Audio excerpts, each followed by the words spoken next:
I was 17 years old and lived a fast-paced life with no time to think about anything other than work and college. I worked 2 jobs to save money, and my routine was an endless sequence of responsibilities. I woke up early, spent the day running from one place to another, and when I finally had a moment for myself, I was already too exhausted to do anything but sleep and start it all over the next day. It wasn't easy, but I saw it as a necessary sacrifice to achieve my goals. That afternoon, everything seemed normal. I left my first job and drove to the second, something I did every day without even thinking. The road was the same as always. The playlist on the radio played some song I had heard 1,000 times before, and my thoughts were scattered between the day's tasks and the accumulating tiredness. I was almost halfway when I stopped at an intersection to make a turn. I glanced in the rearview mirror out of habit, and in that instant, I felt a strange chill run up my spine. A huge truck was coming way too fast. My brain took a second to process what was about to happen, but it was already too late. Before I could react, I heard a deafening crash, a noise that engulfed everything around me, as if the very air had been shattered. The impact was so violent that my body was thrown against the seat, my vision blurred, and for a moment, I completely lost sense of where I was. The car spun out of control, being flung into the opposite lane, and that was when the real terror began. There I was, defenseless, watching the inevitable. Another truck, even bigger than the first, was coming straight toward me. I felt time slow down in an almost surreal way. I saw every detail with absurd clarity: the enormous headlights, the chrome bumper reflecting the light of the dusk, the asphalt wet from a light drizzle that had been falling without my noticing until now. I desperately tried to get out of the car. My hands pulled at the seatbelt, but it wouldn't unbuckle. My fingers clutched the window crank, turning it forcefully, but the damned window wouldn't go down. My heart felt like a drum in my chest, pounding so hard I thought it would explode even before the collision. And then, for a brief moment, my eyes met those of the truck driver. He knew it too. He tried to brake, but it was too late. The truck began to skid, jackknifing to the side, and everything around me became a blur of lights and shadows. My breath caught in my throat, and my last thought, in that split second before the impact, was a simple, terrible question. Is this how it ends? Then everything went dark. There was no noise, no pain, no screams, nothing. Just absolute silence and an indescribable void. The first thing I noticed was the total absence of sensation. I expected pain, the impact, the deafening sound of the crash, but there was nothing. There wasn't even a moment of transition, as if my body had felt the shock and then shut down. Instead, I simply was there. But where? Was there? My first thought was that I was dreaming, perhaps unconscious after the crash, except that it didn't seem like a dream. It was much more vivid, more real than anything I had ever experienced before. Around me, there was only an infinite dark space, yet somehow that emptiness wasn't frightening. There were no walls, floor, or ceiling, just a formless vastness that stretched out in every direction, as if I were suspended in nothingness. And yet, I didn't feel lost. There was something strangely comforting there, an invisible presence that enveloped me like a warm blanket. I had no body, at least not in the way I knew it. I didn't feel cold, heat, or any physical weight. It was as if my consciousness had been torn from flesh and was floating freely, unbound, without limits. And the strangest of all was the peace. A peace so deep that it made it impossible to feel fear. I wondered if this was death, but at the same time, I felt more alive than ever. My thoughts were clear, my mind expanded in a way I had never experienced before. There was no mental noise, no worry, no fear, only an absolute understanding of everything around me. And somehow, I knew I wasn't alone. I didn't see anyone, but I felt a connection to something immense, something that extended far beyond anything my human mind could comprehend. It was as if all the answers were there, within my reach, yet at the same time, I didn't need them, because at that moment, nothing mattered. There was no pain, no sadness, no constant rush that I had always felt in life, just a pure, simple, free existence. I didn't know how long I spent there, because time did not exist in the way we know it. There was no past, present, or future, only the now. But then, a thought arose out of nowhere, and it was that thought that changed everything. The thought came softly, almost like a whisper lost in the vastness. Am I still me? As soon as that question appeared in my mind, something changed. It was as if I had broken the harmony of that place, as if my consciousness had pulled a loose thread in a perfect fabric. Suddenly, I felt a lightness disappearing, an invisible pressure beginning to pull me back. It was subtle at first, like a breeze pushing against me, but it quickly turned into something much stronger. It was as if I were being sucked into an invisible vortex, being ripped from that space of absolute calm. I tried to resist, tried to cling to that peace, but it was impossible. The connection I felt with that grand whole began to dissolve, and with it came a sensation I hadn't expected: despair. I didn't want to go back. I didn't want to lose that feeling of completeness, that absence of fear and pain. But I had no choice. The pull grew stronger, and before I could understand what was happening, I felt as if I were plunging, in free fall, passing through a tunnel of shadows that swirled around me. And then, everything came back all at once. The cold of the rough asphalt against my skin, the smell of smoke and twisted metal in the air, the sound of voices in the distance, sirens, hurried footsteps. My lungs burned as I struggled to breathe, my heart pounding against my chest as if it wanted to burst out. I was lying on the ground, looking up at the gray sky, blinking frantically while trying to understand what had happened. My mind was still caught between two worlds, confused, disoriented. The last thing I remembered was the truck coming straight at me and then nothing. But now somehow I was there, on the shoulder of the road, about 10 or 15 meters from my destroyed car. My first reaction was to try to move, but my body was heavy, as if it wasn't entirely mine yet. With great effort, I turned my head to the side and saw my car parked in the middle of the road. It was intact, the windshield still in place, the windows closed, the seatbelt locked. Nothing made sense. The shock of being back in my body was so intense that for a moment I doubted whether it was real. My mind desperately tried to find a logical explanation for what had happened, but nothing fit. How did I get out of the car? How was I lying on the ground, so far from the impact? I knew I hadn't managed to unbuckle the seatbelt. I knew the window hadn't opened. And even if, somehow, I had been thrown out, how was it possible that I wasn't covered in cuts and injuries? My body ached, yes, but there were no signs that I had been hurled from a high-speed car. And then, another thought hit me hard. Had I died? The memory of that dark void, the absolute peace, the feeling of being part of something greater. Was that real? Or was my mind creating an illusion to deal with the trauma? While I tried to process everything, I heard voices approaching, people running, shouting, calling for help. Someone knelt beside me, holding my hand. "My God, you're alive!" The voice trembled, laden with shock and relief. I was taken to the hospital, and the following days were a blur of tests, questions, and confused looks from the doctors.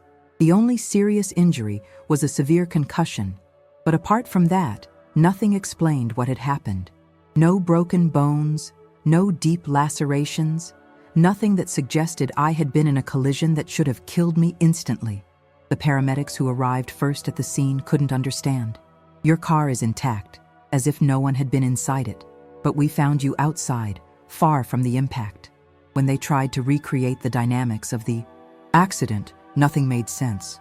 If I had been thrown out, there should have been a broken window. If I had managed to get out before the crash, there should have been marks, scratches, anything indicating an escape. But there was nothing. It was as if, somehow, I had simply appeared out there, as if I had been transported. And the more I tried to understand, the more that strange feeling returned, the certainty that something much bigger had happened at that moment. The following days were a mixture of confusion and frustration. Every doctor who examined me gave the same answer: "You were lucky. It could have been much worse." But that didn't satisfy me. It wasn't luck. It couldn't be. I knew what had happened inside the car. I knew there was no way I could have gotten out by myself, and the memory of that dark, infinite space wouldn't leave my mind. It was like a persistent echo, something that stayed with me even when I tried to convince myself that it was just a memory lapse caused by the trauma. But the truth was that I couldn't accept that explanation. Everything inside me screamed that it had been real, that somehow I had crossed an invisible line between life and death. Some people tried to convince me that my mind had simply erased the most traumatic moment of the accident, that I might have gotten out without remembering. But what if it wasn't that? What if, for some reason, I had truly been torn from that reality and placed back? That idea began to haunt me. I started to feel that the world around me was slightly different. Small things, insignificant details, but that gave me a strange sense of displacement, as if the reality where I woke up wasn't exactly the same as the one I had been in before. One of the first times I noticed this was at the hospital. My mother was sitting by my bed, holding my hand tightly. I knew she was trying to appear strong, but her eyes were red and swollen. When I finally asked what had happened, she looked at me, as if she didn't know where to begin. "It was a miracle," she said. "Given the damage to the car, the paramedics said no one should have come out alive." And then she mentioned something that sent shivers down my spine. She recounted that when she arrived at the hospital, she held my hand and swore that my skin was too cold. Not like someone who was injured, but cold in a different way, as if I had returned from somewhere where warmth didn't exist. I laughed awkwardly, saying it must be due to the shock, but inside, it hit me hard. Because in that dark space where I had been, I really didn't feel cold. I didn't feel heat. I didn't feel anything. It was a complete absence of physical sensations. So how could that be explained? After I was discharged from the hospital, I tried to return to my routine, but something inside me no longer fit. The world seemed displaced, as if everything around me had been slightly altered, but in a way I couldn't precisely define. Small details began to bother me. Objects in my house that I was certain had been in a different place. Words that my mother used that sounded strange, as if she had never spoken that way before. Even some memories started to seem blurred, as if they belonged to another version of my life. At first, I tried to ignore it. I convinced myself that it was just the effect of the concussion, that my mind was playing tricks on me after such an intense trauma. But the feeling persisted, and the more I tried to return to normal, the more I felt like an intruder in my own existence. It wasn't just a matter of inexplicable survival, it was a matter of belonging. Was I still in the same reality in which I was born? Or somehow, at that moment of the accident, had something transported me to a slightly different version of my world? I began researching near-death experiences, trying to find something that matched what I had lived through. I read accounts from people who said they had seen tunnels of light, reunited with deceased relatives, experienced feelings of love and completeness.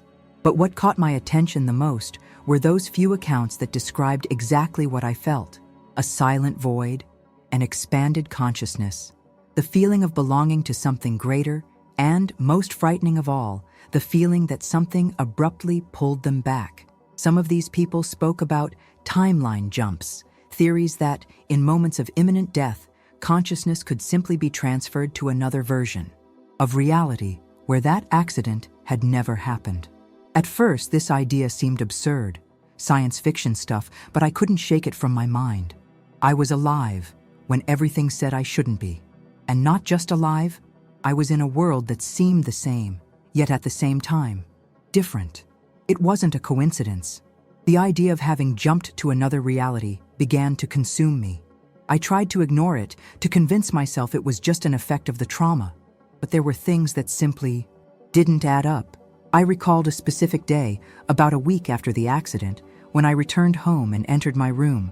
Everything seemed the same. The furniture was in the same place, my clothes still piled on the chair as always. But something bothered me. I looked at my bookshelf and saw a book that I was absolutely sure I had never bought. It wasn't an unknown title. On the contrary, it was one I had always wanted to read but never had time to purchase.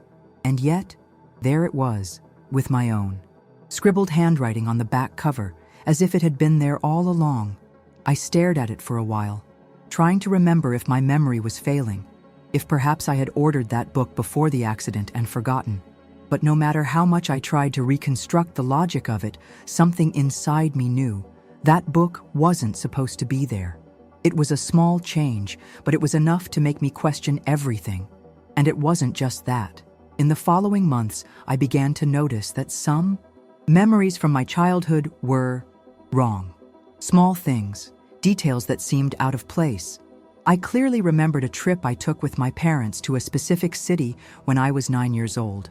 I always recalled the hotel where we stayed, the view from the window, the blue and white decor of the room.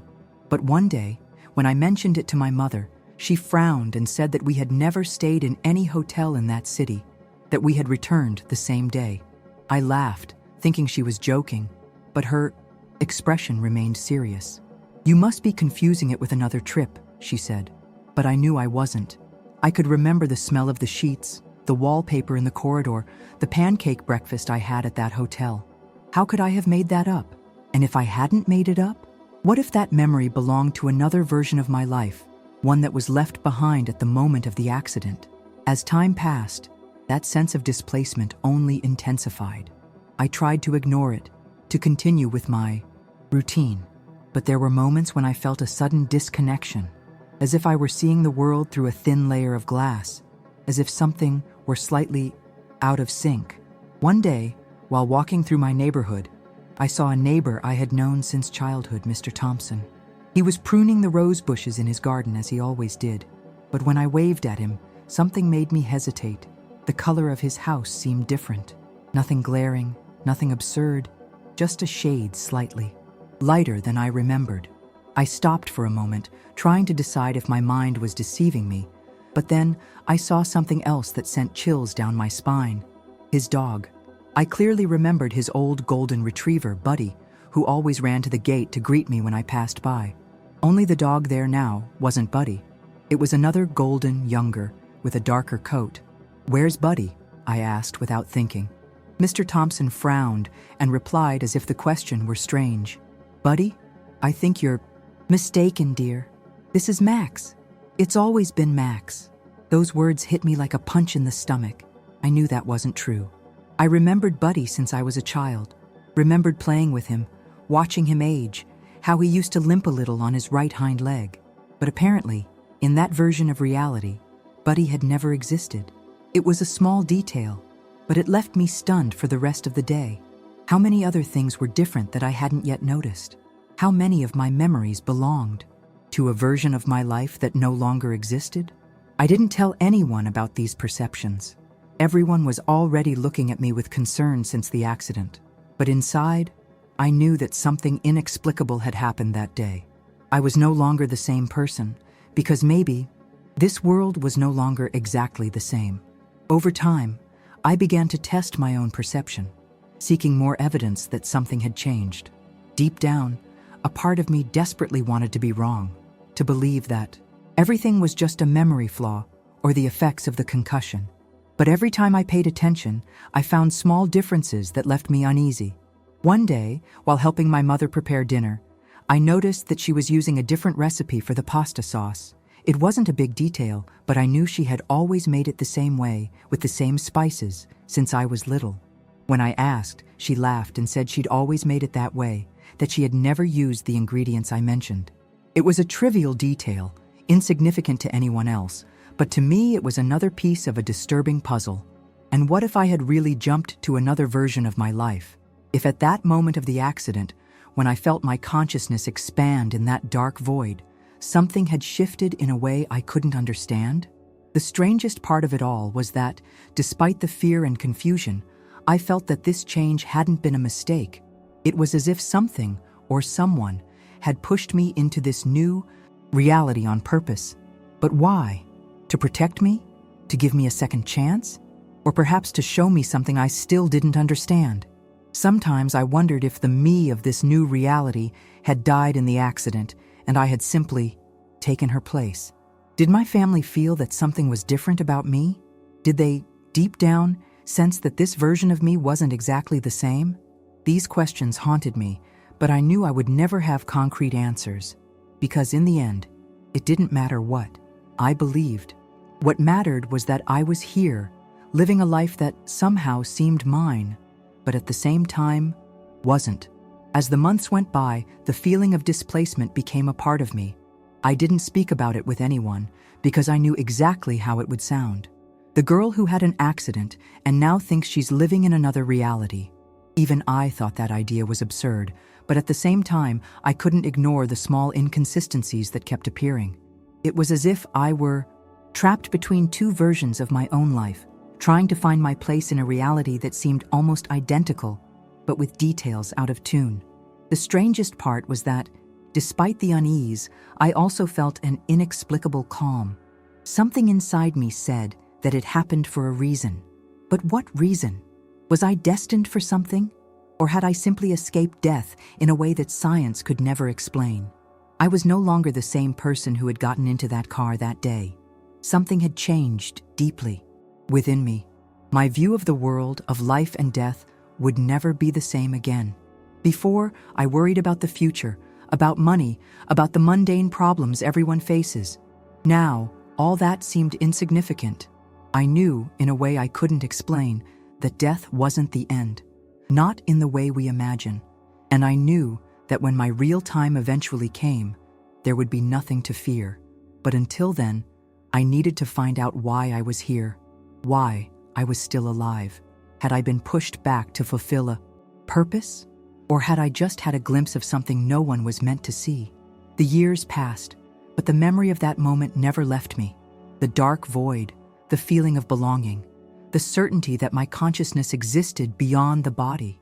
All of it was etched in me like an invisible scar. I tried to move on, tried to live my life normally, but there was always that persistent doubt deep in my mind. What if I really died that day? What if the version of me that should have been here disappeared in the impact, and something or someone placed me in this new reality? The more I thought about it, the more I realized that my experience wasn't unique. I began researching accounts from other people who had near-death experiences and found stories that resembled mine. Some spoke of the infinite peace they felt. Others mentioned the sensation of being abruptly pulled back, as if they had been torn from a place to which they already belonged. And in some cases, I read about something that sent chills down my spine. People who, upon returning, felt they were living in a slightly different world. This made me question everything I thought I knew about reality. Time, space, the very notion of identity. Were they as fixed as we imagined? And what if consciousness wasn't confined to a single body, to a single timeline? What if, in moments of imminent death, there was a choice, conscious or not, to continue, but not necessarily in the same place? These questions haunted me for a long time, and I knew I would never have definitive answers. But one thing was certain. After that accident, I never saw life the same way again. The fear of death disappeared, because deep down I already knew what it was like, and I knew that when my real time came, I wouldn't be alone. Even though the fear of death had vanished, the feeling that something inside me had changed did not dissipate. It wasn't just a matter of perceiving reality, it was something deeper, something I felt on a level I couldn't explain. I had become more sensitive to the things around me, as if a part of me were still connected to that space I experienced during the accident. Small moments in the day began to stand out differently. Sometimes, I felt as if I were in two places at once, here, living this life, but with a silent presence that seemed to observe everything from afar, as if a part of me were still in that infinite void. Other times, I felt an intuition so strong that it seemed more than a mere premonition. It was as if, for a brief moment, I knew what was going to happen before it even did, as if my mind were tuned into something beyond linear time. This made me think of all the stories about near-death experiences I had read and heard. Many people reported coming back with unusual abilities, clairvoyance, heightened empathy, even out-of-body experiences. At first, I thought it was an exaggeration, the product of imagination, or the need to make sense of what they had lived through. But now I understood that it was more than that. It was as if, by touching that space between life and death, something within us was altered forever. as if we had caught a glimpse of a greater truth, something that most people would never perceive while stuck in the routine of earthly existence. The question was, what would I do with that? I could simply ignore it, go on with my life, and pretend it was just an unsolvable mystery. Or I could accept that this experience had changed my path forever. Accepting that I would never have a definitive explanation for what happened was one of the biggest challenges of my life. For a long time, I tried to find answers, diving into accounts of near-death experiences, studies on consciousness, quantum physics, spirituality. But no matter how much I searched, everything came back to the same conclusion. I could never prove anything about what I experienced. My experience was real to me, but to the world, it was just another strange story. Something that could be explained by trauma, by shock, or even by a brain malfunction trying to protect me from the pain. But I knew the truth. I knew that what I felt in that dark void was beyond any dream or hallucination. It was real as this life, and as difficult as it was to accept. Perhaps some questions were simply not meant to be answered. Over time, I stopped trying to prove anything, to myself or to others. Instead, I began to focus on how this experience changed the way I saw the world. I started to value every moment in a different way, as if, after seeing what lies beyond, I understood how precious it is to be here. Small things that had once passed me by unnoticed began to have a greater meaning. The warmth of the sun on my skin, the sound of the wind rustling through the trees, the laughter of a loved one. Everything seemed to have a different glow, an intensity I hadn't noticed before. I knew that one day I would cross that threshold again, but until then, each day in this existence became a gift I wasn't going to waste. Even though I had found a new perspective on life, the feeling that I had been brought back for a reason never completely disappeared. It was as if something had changed in me at the deepest level, as if my purpose in this existence had been redefined without me knowing exactly how or why. I began to notice that people opened up to me in a different way. Strangers told me their stories without me even asking. Friends came to me seeking advice they would never have asked for before. And somehow, I always knew what to say. Not because I had all the answers, but because I felt their emotions in a way I had never felt before. It was as if, by touching that space between life and death, I had brought with me a new sensitivity, an ability to understand what was left unsaid, to see beyond the obvious. This led me to explore paths I would never have considered before. I started studying energy, spirituality, alternative healing, techniques. I didn't know exactly what I was searching for, but I felt I needed to understand better this new connection I seemed to have with the world around me.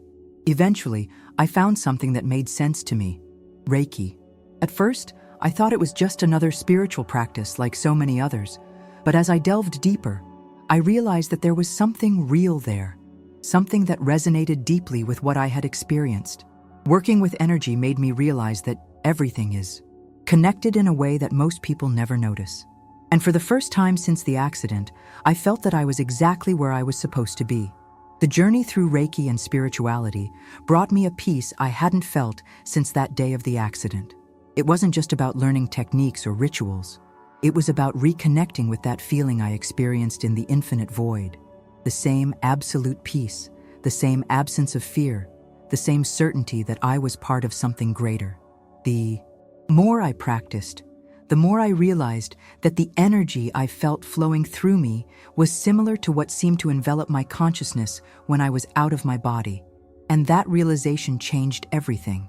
For the first time, I felt that there was a clear purpose for my return.